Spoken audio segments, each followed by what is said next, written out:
Welcome to the show Wave On, and I'm your host, Misty, here with a fresh new episode.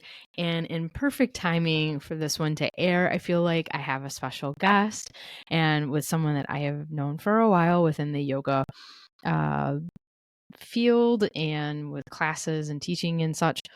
And I decided to have her on to share her space and what she has created and her yoga journey, but also just our tie together as well. So I hope you enjoy this one. There's some nice little messages in there, some inspiration, especially if you're starting to feel down with winter blues and that kind of thing. Like I said, I think that this is the perfect time for this episode to air. It's a long time in the making. Anyway, let's dive into the episode and you'll hear more from me sometime soon. Actually, I'm working on maybe my schedule with how I want to do more podcast episodes, whether it's weekly or bi-weekly. So the beginning of the new year might be a little slow, but you'll hear more from me. Let's dive in. Welcome to the show, Wave On, and I'm in studio, another in-person guest. It's going to be awesome with Karen, and I'm in her space. We're actually sitting just like yoga style here, doing her intro. Thanks for having me. Thank you for inviting me into this opportunity. We've known each other for quite a while now, at least maybe 7 years or... Yeah, because I'm thinking back to now when you've come out for paddleboarding with your family, and I'm like, well, I've been doing Luna Moon for 6 years. Yeah, I did yoga with you before that. Exactly. Yeah. So anyway, thanks for having me. You opened up your own little space. It's not necessarily a yoga studio. It's a little bit of a wide range of things that you're doing here, but it's all in the benefit of health and wellness and mind and body and all of that. And I actually just got your newsletter today. And I saw your newsletter this morning and I was like, oh, I like that quote. Like, Thank you. Because I've heard you don't hear it often. Yeah. Go ahead and tell. If it is to be, it's up to me. Yeah. I know. That's why I named it multiple sources, because I know I heard it from my grandmother first, yet later on when I heard it in this transformational training, it took on a whole new meaning. So I am really excited to be able to share that quote and that wisdom out there with others. If it's meant to be, it's up to me. Yeah. I mean, it's all about that empowerment. And now as an adult, at this stage of my life, I reflect on where I was at that stage of my life. And I wish I had a better context for where my grandmother heard it, that it landed for her so strongly that she wrote it down. And then she would say to me, if it is to be, it's up to me, and so as meaningful as it was at that stage of my life, it's become far more powerful as a mantra in my life today. You're doing great. You got your space open. Now, how did you envision that, I guess? Or how long was it like in your thought pattern?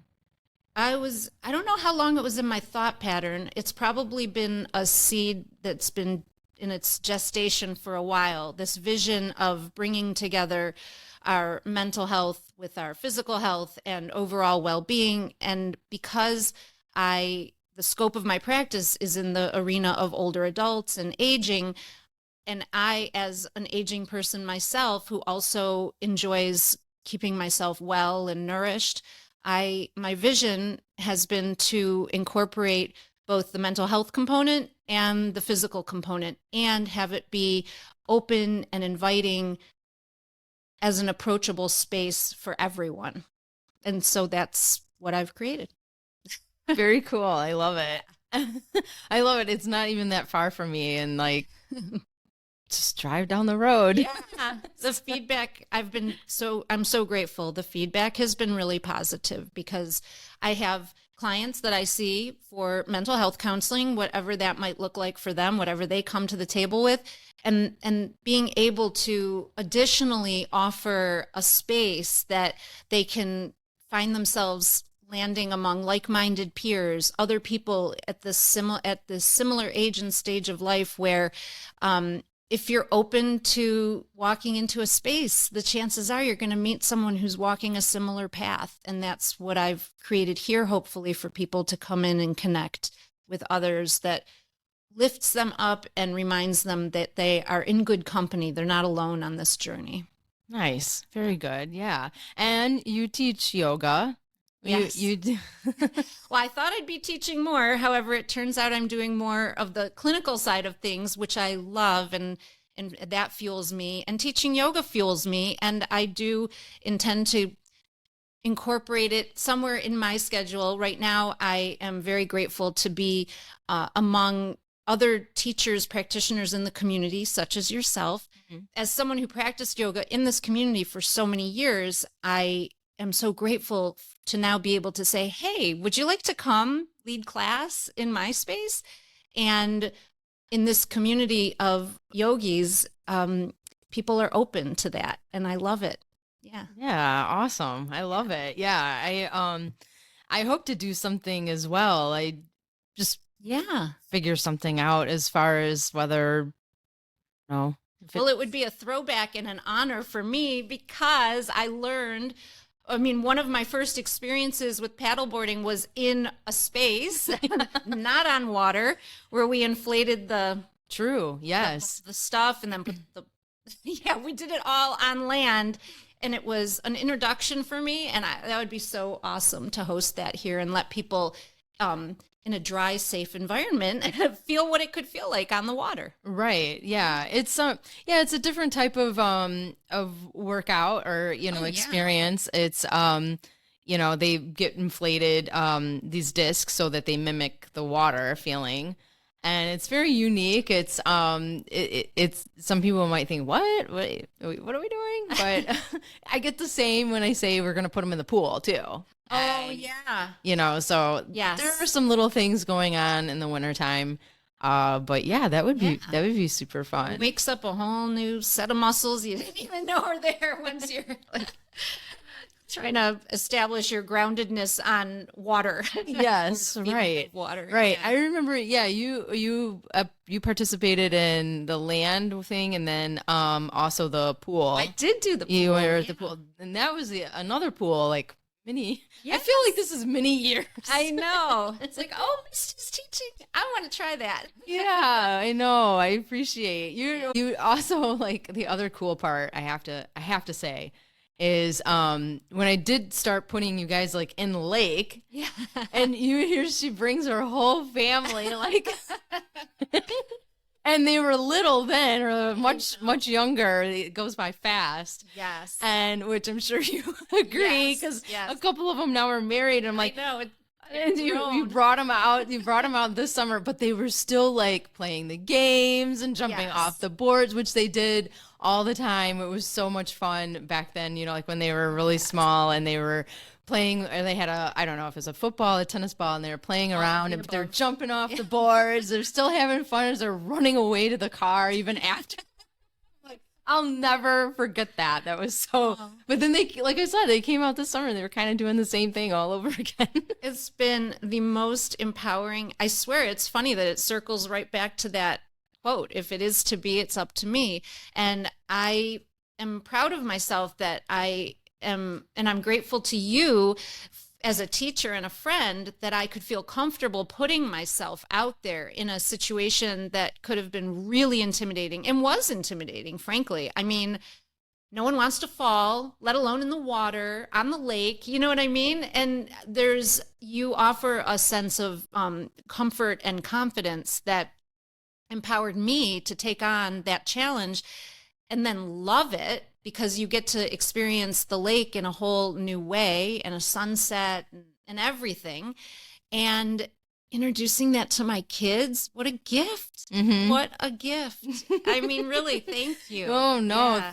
I mean, it's funny how it goes back and forth, but, two ways, it goes back and forth. Like, I mean, I'm sure you've experienced that yourself, where you're like, yeah, they're getting a benefit, but I'm also like benefiting this too. I mean, it's not just memories. It's, you know what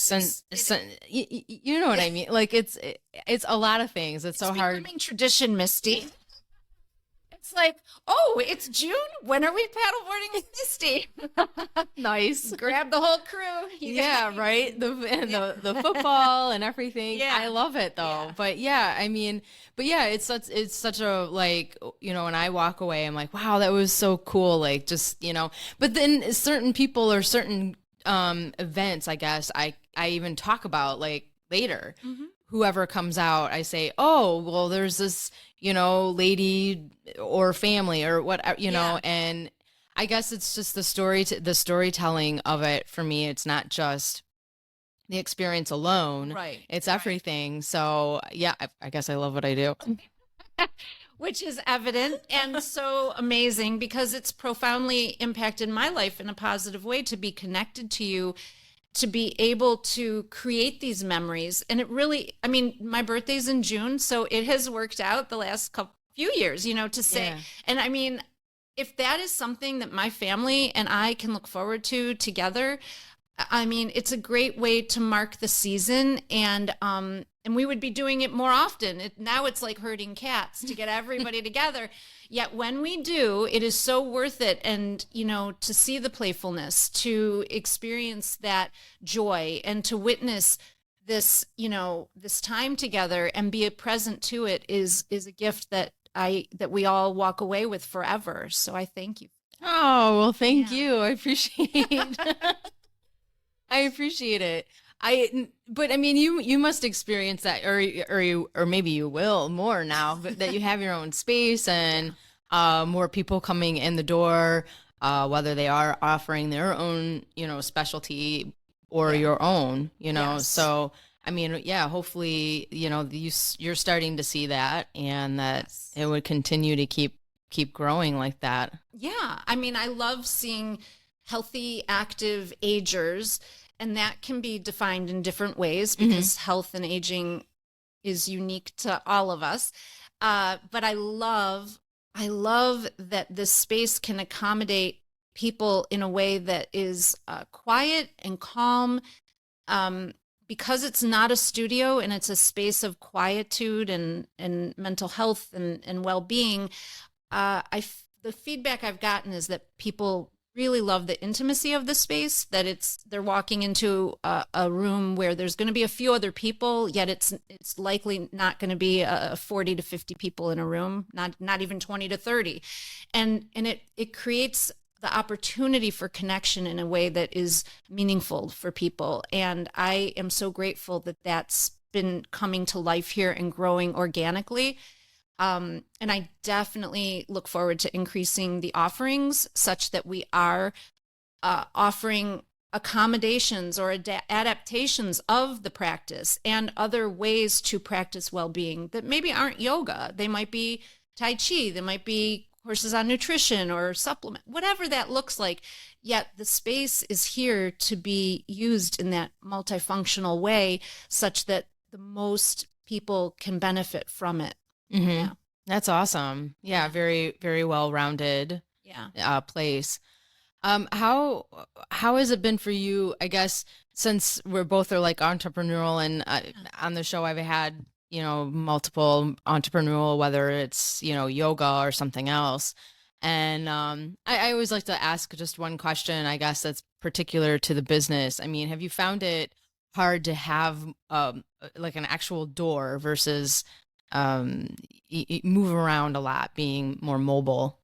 Yeah. I spent the first couple years pretty much on the road or on Zoom because of the pandemic. And so I love having a space now. I appreciate the capacity for what can happen in person looks different than what happens on Zoom or, flying on the road, like running place to place. Um, However, I also, as an entrepreneur and a business owner, in full disclosure, it's a huge responsibility. And so I'm learning every day what it's like to be a practitioner of wellness, to provide that for others, and also figure out what that looks like for me. I Mhm. haven't figured out, again, in full disclosure, haven't figured it out yet. The balance is always at play, but I'm working on it. Yeah. Yeah. Sometimes that's the hardest. I find that hard too because especially when you're being home more and you're like, all right, what is my day today? And you're like, but I got to get right started with this, and this, and then by then it's 2 o'clock in the afternoon. I'm like, where did the day go? Like, what's going on? Right. So I behind the scenes, I still struggle like sometimes because I'm just worried about what that is that I need to do for basically the business. Right. Right. And lately, well, like I said, September 1st, we're going into Labor Day. I start to get a little like nervous. I'm like, uh-oh, it's that time of the year again where we're ending and we're not going into the season, we're ending. Right. And what does that look like for you? So it's hard because, well, it's hard just like mentally. It's not just about like, okay, well, you're just not paddle boarding as much. It's about all of it. Like we just talked about, like I'm not gonna see as many people, Right. like in the Right. winter, like summer versus winter. I'm not going to see, the families, the everybody, coming out. And so that to me, it can affect, it's like, and especially by January, February, Oh yeah. talking about seasonal depression, like, I've already hit my plateau. I've had enough. Yeah. Oh, I know. So what do I do, Karen? Let me get more comfortable. What do I do here? Reposition myself. No, it's real, and the seasons are the milestones that come with each season are markers of life, and so understandably, the emotions that come with it are going to ebb and flow accordingly, and that's, I think, the main thing for us to remember is another quote: "This too shall pass." Even the good times come, the good times go, the bad times come, the bad times go. It's up to us how we respond to those times, and rather than seeing them as good or bad, seeing them as things that are happening, and we're at choice to respond to them. Now, having said that, again, in full transparency, I too have my own challenges with the changes of season, especially now as a parent and watching the milestones of my children. And there can be a lot of bittersweet moments of letting go of things that were and looking forward to what's to come. So I think a way to approach it is to always be in that space of what's possible, what's next. This chapter may be closing, which means a new chapter. I'm still here. And so that means there's another new chapter beginning. And I'm the author of it, so I get to make it as great as I want it to be. Mm-hmm. Nice. Yeah. Yeah, that's pretty cool. Yeah. I hope so.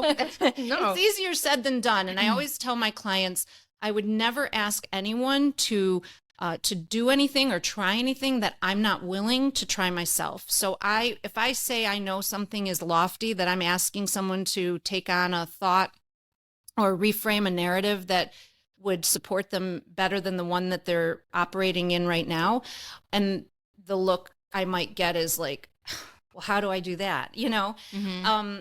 Well, when we talk about that and what that looks like and what it feels like. And again, I practice that myself. Otherwise, I wouldn't ask someone else to try it on if I hadn't already tried it on for myself.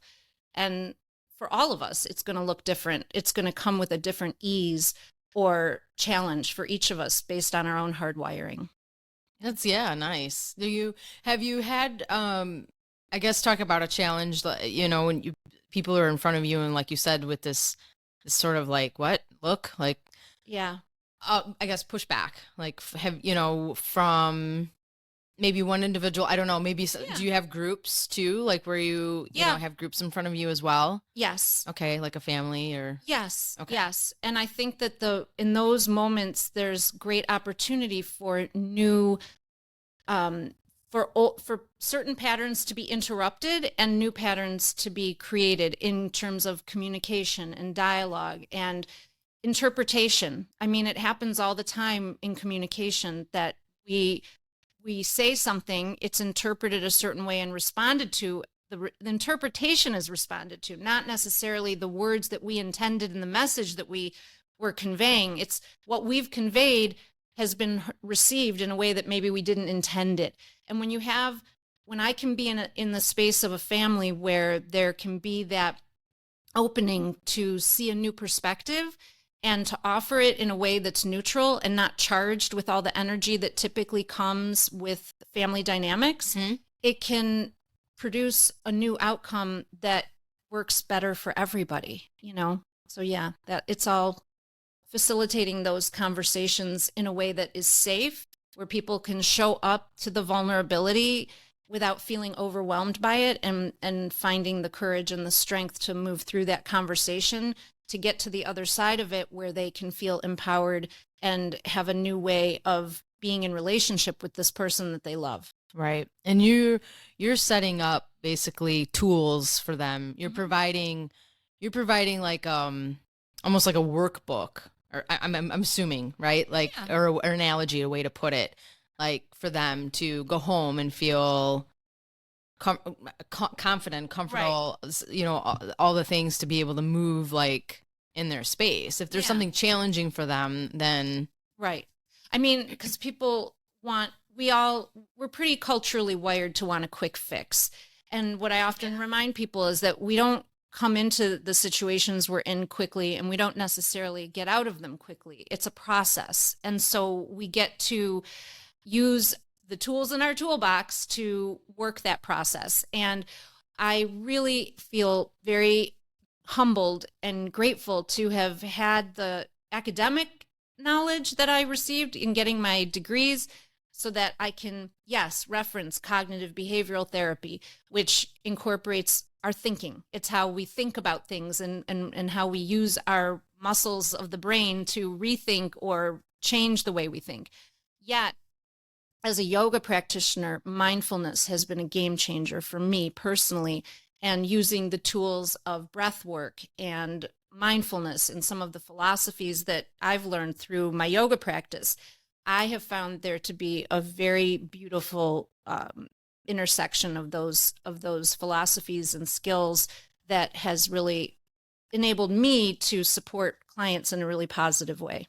yeah, absolutely. I mean, that's the groundwork for, I mean, even if we do have our own challenges ourselves, that's at least the groundwork and the principles that Right. that we both have, you know, is studied and trained in yoga, but it's how you keep going too, you know, like there's some great books. There's always more gosh. books out there in the world. I mean, I already feel like I have too many yoga books, and then here I am like looking for, you know, something else.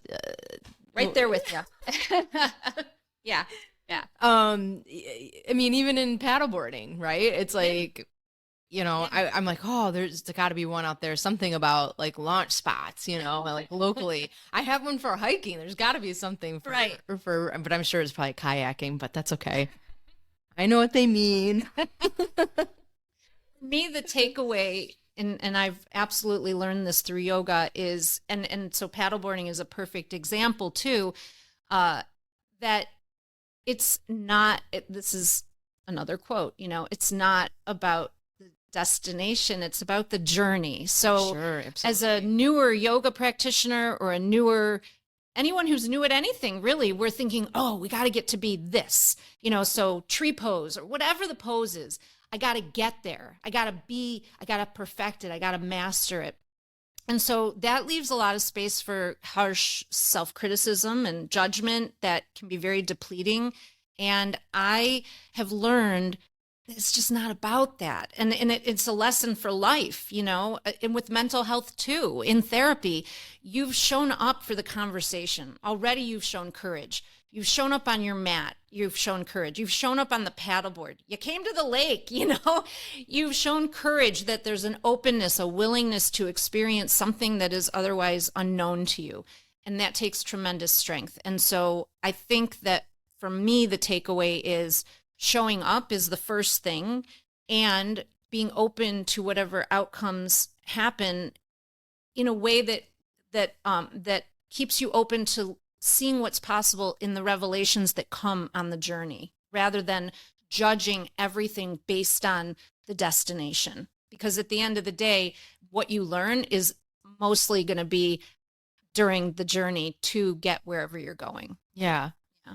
Do you find it hard to like display that to others that may be really on the other spectrum of I gotta get to this goal. I gotta get to Yes. this destination. I see it in all different parts of my life, both in the client setting, in the parent space. Yes. And it's challenging. And then I find myself wanting a quick fix for like, I want to be able to say, well, you just do this, and it's going to be fixed. And the reality is it's for most things in life, it's a process. And so I think that, and I hope that in having the conversation with whoever I'm with, that the affirmation that they are in a space that is common to the human experience, because I think what happens is when we're not getting where we think we're supposed to be getting, again, the self-doubt, the questioning of our own decisions comes in quickly, and it can negate the power of our forward movement. And so remembering that we're exactly where we're supposed to be in any given moment, and not from a woo-woo standpoint, unless that works for you. I'm all about the woo, so it's good for me. What I'm saying though is to be reminded that it's a process, and in those moments where you feel like you're not getting anywhere, widen the lens. Widen the lens of the picture and really assess what is the truth. Because oftentimes we are telling ourselves a story that's not truthful. We don't realize it maybe. And when we widen the lens, we go, oh, wow, I really have made some progress. Didn't feel like it, yet when I really look at it, I'm making progress. And that's where we want to be. We want to stay. We want to ask ourselves how long we want to feel crummy, and like none of us wants to feel badly. So let's widen the lens. Let's look at really the truth of where we've come. And if we want to get further, okay, we'll get further. Yet to be open and kind and show ourselves self-compassion. Mm-hmm. Absolutely. Yeah. Yeah. And that's sometimes so hard because especially if you beat yourself up over something, then it's like, just, you know. Yeah. But taking that huge step back and like you said, widen the lens. I like that because you're broadening, your vision. Right. And then you can get open to receive or maybe make a change. Right. Make a slight change. It doesn't mean, just throw it all out and start over, but and and be aware that all of those emotions have a place and a value, some more than others. I always reference the poem by Rumi, The Guest House, because things, some emotions come in and they feel so great, and others come in and they kind of violently sweep the room, and you're like, hey, you weren't invited to this party, leave, and they're all going to be there. It's how we respond to them. And many times we will not see the gifts in the moment, yet later we will. Maybe not. We're not counting on it. It's the recognition that while the journey is happening, there is a bigger picture. And it's entirely possible that when we reflect on the journey, we'll see what actually opened up for us. In those moments where we thought everything was closing or falling apart, there were actually things opening up. It took a little bit more time to see them. Yeah, that's a good way to really put it. Yeah. I mean, you could apply that to like almost anything. Yeah. No matter where you're at and you're in your stage of life, let's say. Exactly. Yeah. I agree. Wow. That's really cool. you're just giving it all out. I often say, I wish I knew this when I was younger. And I think, you know what? My younger self knew what she knew. And the way in which the information would have landed for my younger self would have looked different than it does today. At this place I sit on the mountain, I have a different view of things than I would have had a decade or two decades ago, in the same way that I'll be feeling differently a decade or two from now. Right. So. Yeah. Well, that's true. I mean, I think of that sometimes too. If I would have known that, if I only would have known that, ... I could go back and tell that person what I know now. Right. I know. She says, I know. No regrets. Trust the process, and know that you're right in the space that you're meant to be. Yeah. Are you working on any projects or something else maybe new or in addition to your new space? Um, Thank you for asking. I Hmm. am working on some things. As you know, I'm in the older adult arena, and that means I'm working with individuals and couples and families, and we are all affected by aging. None of us is exempt from this aging experience. If we're sitting here talking, we're aging at the same time. Yep. And I am developing, there's a couple of things I really want to develop that are in a vision, very much planting the seed stage. I'd love to develop a volunteer core of people. I have a lot of individuals that would benefit from being reached in ways that aren't necessarily therapeutic in nature. Their visits. The pandemic has taken a huge, huge toll on our society at large. And the demographic that I work with, most especially people who can't get out, who are homebound, who don't have family in town or don't have family or a network to support them. A core of volunteers who would be those friendly visitors. Those groups exist, and they were in existence before the pandemic. I would say that right now we would get to be in a rebuild stage, and if I can be part of that, I want to be a part of that. And I'm also looking at creating series of packages of sort of, again, maybe yes, I provide therapy, and typically a session is 45 minutes to an hour, and I accept insurance, and it's a very it's a very wonderful way for people to be able to access their mental health care. I'm also looking at ways to create an entryway for maybe a short term, like you're going through a change, a transition in life. People come to me having retirement doesn't look anything like they thought it was going to look. What the heck is going on here? And Hmm. and talking through that, it doesn't necessarily require a lifetime of therapy to figure out what's next. Yet it can support a person to be in a space to process these feelings through talking about it. And it might be within 6 weeks or 6 months that someone's ready to launch into whatever's next. And so what I'm developing is a way in which I can offer that to people that could be more of maybe a short term kind of therapy session project. I don't know, that's another thing I'm thinking about. Wow, Yeah. that's cool. Yeah. Yeah. I mean, of course, people come to me in different kinds of circumstances. It could be a diagnosis, it can be tools as a caregiver. How do I cope with the changes that my loved one is going through? I've got adult children, adult grandchildren, spouses who come to me with such an array of emotions because their loved one is becoming someone they don't recognize and requiring them to care for them in ways that they would have never anticipated. And that is a very real experience that gets to be talked about. And I think most people resist the conversation because it's painful and it results in isolation, which is unhealthy. So I want to create openings to be able to allow people the space to be in that conversation. Wow. Wow, that's is huge, because like you said, if you're not prepared for that, I Right. mean, we don't we don't think of these things necessarily, you know. Yeah, I mean, it's like you're almost dealing with a different person, whoever they were 10 years ago, which you may not have known them anyways. That's besides the point, but it's just different, it's like, how do you, I don't know. It's very hard, I think. It Like, is. it's hard for my mind to kind of capture, because I mean, honestly, I didn't have to go through that with my parents, Right.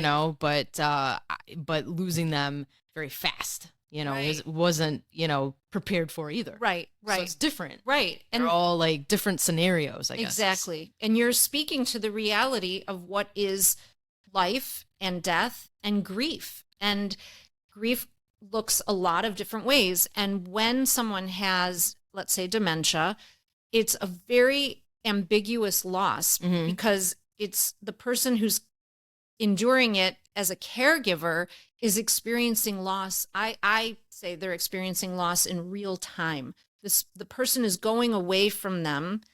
there isn't a way to bring them back, yet they're physically present. And reconciling that, as we humans want to understand things, and reconciling a human, a person we love being in front of us, yet not being the person that we knew, and then also requiring of us things that we just don't even sometimes know how to give, depending on how their disease is manifesting, is incredibly stressful. I would argue it's traumatic. It's a traumatic event. Yeah. Yeah. Wow. Yeah. I can't imagine. I mean, how do you, and I guess going back maybe to, for yourself, Mm-hmm. say, you deal with, I don't know how many people you have, but, when you go home, like at the end of the day, I mean, is it just like, oh man, what do I do for Karen today? Like tell with these hard things, and like, they're not yours, but they are yours, Yeah. Thank you. I appreciate you asking. That has been one of the biggest lessons as a one woman show. I always worked as part of a team, always throughout my career, and going out on my own, I did not realize what it was going to feel like and be like to manage so many lives and have them all live in my head without the opportunity to debrief regularly about what's happening in these cases, where I get other feedback from other colleagues who have different eyes and perspectives and ears. And that has been one of the biggest challenges for me, both professionally and personally, because to your point, they do stay with me. How do I address that? Honest to goodness, my yoga practice has been a godsend and a lifesaver for me. It brings me back to center. Mm-hmm. And yeah, I'd say it's my yoga practice, and really that for me is my self-care. I have not mastered it. I have a long way to go in that balance, to care for myself. And I am seeking out actually ways to do that with other therapists, because I'm not alone in this. There's plenty of other people providing the kind of the service that I'm providing, and hearing stories and being in a space with people who are going through incredibly challenging moments, or who are sharing incredibly traumatic memories. And I'm in it with them, so at the end of the day, how do I reconcile all those stories? How do I integrate those realities not into my reality, but, without transferring my feelings, without taking on feelings, without sharing the energy in a way that would deplete me entirely. So it's a process. Mm-hmm. I'm always working on it. Yeah. Yeah. Yeah, I can imagine, because, it's you, like you said, how do you get it out of your head? Yeah.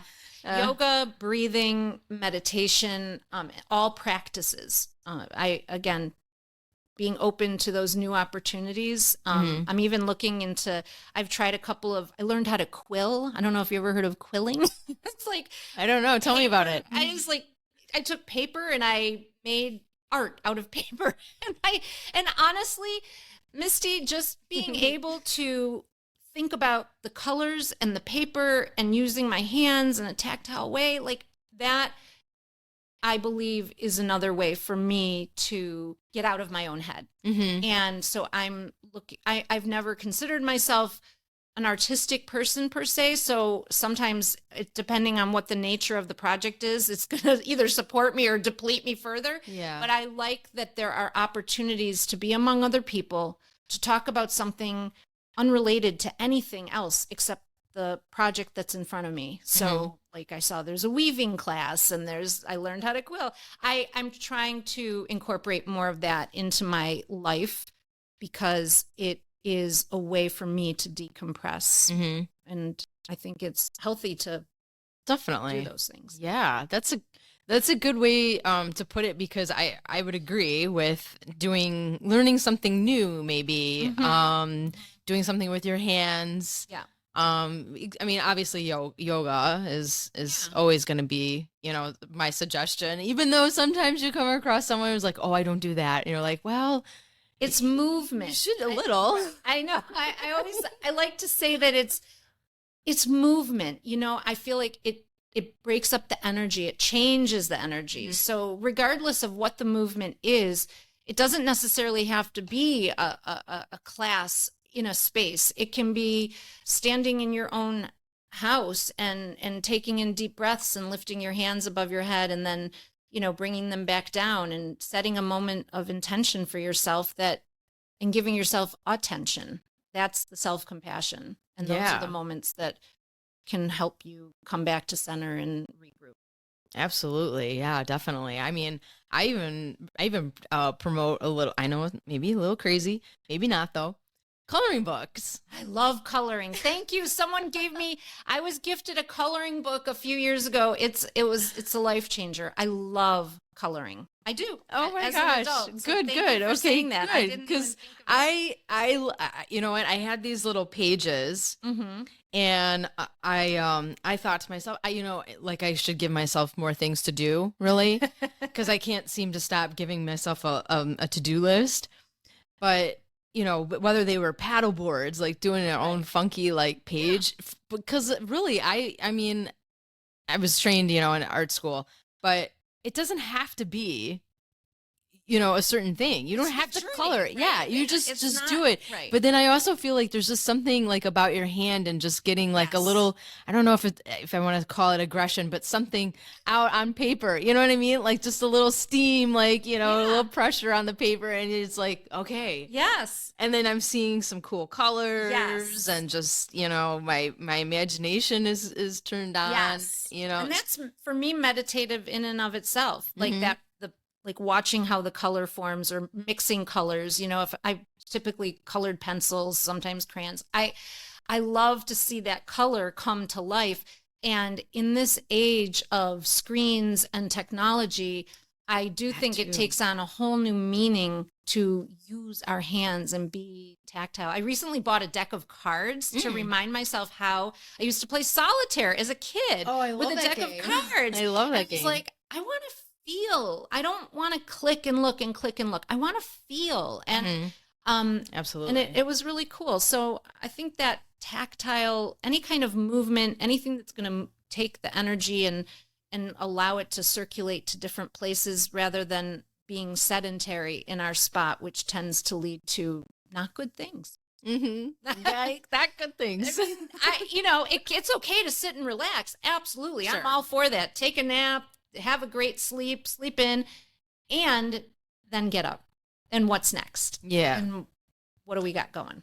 Yeah, definitely. Yeah.